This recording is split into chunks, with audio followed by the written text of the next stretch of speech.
Harper Audio presents Rules of the Game, a Stardust, Texas novel by Lori Wilde, performed by C.J. Critt.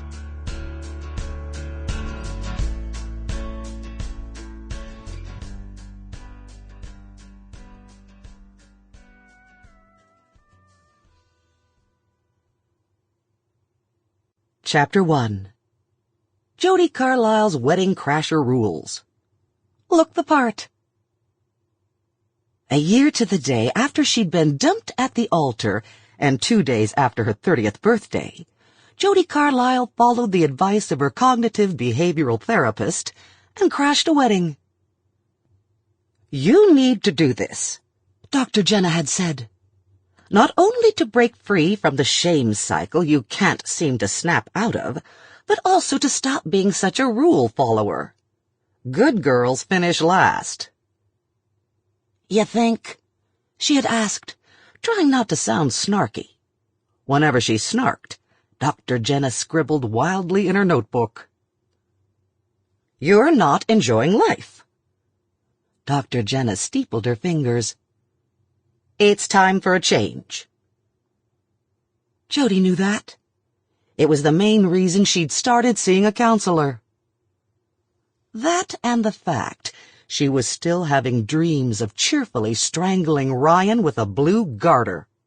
He'd left her, stranded in front of 300 wedding guests, wearing a white gown and glass slippers like some deranged Cinderella, while he caught a plane to the Cayman Islands with a knock-kneed stripper named Chrysanthemum Green and several $1 million embezzled from the Stardust Savings and Loan. The glass slippers had been Ryan's idea. He'd wanted to drink champagne from one at the reception. He was showy like that. Hammering the shoes into smithereens on the back steps of the wedding chapel hadn't made her feel any better. So she'd picked up, and her "I'll show you" attitude that Mom sometimes called stubbornness, and turned those wedding day lemons into lemonade. She'd marched back into the church to announce she'd been jilted, and that she was turning the reception into an impromptu fundraiser for Dallas Children's Hospital. She'd then gotten on social media to ask people who'd sent gifts but were unable to attend if she could liquidate them for charity, and received an overwhelmingly positive response. In the end, what could have been a pity party turned into a celebration of life, and she'd raised $7,000 for the hospital. Take that, Ryan Amos. But even though she was proud of her in-the-moment triumph, whenever she heard the word wedding or came across anything bridal-related, her knees would lock up and her stomach would quake to the point where she had to brew herself some ginger tea. Believing it would soothe her wounds, well-meaning friends and relatives couldn't resist the mantra.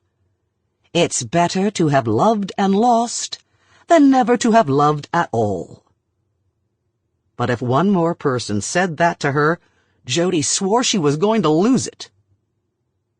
And that bothered her a lot. She hated being controlled by fear.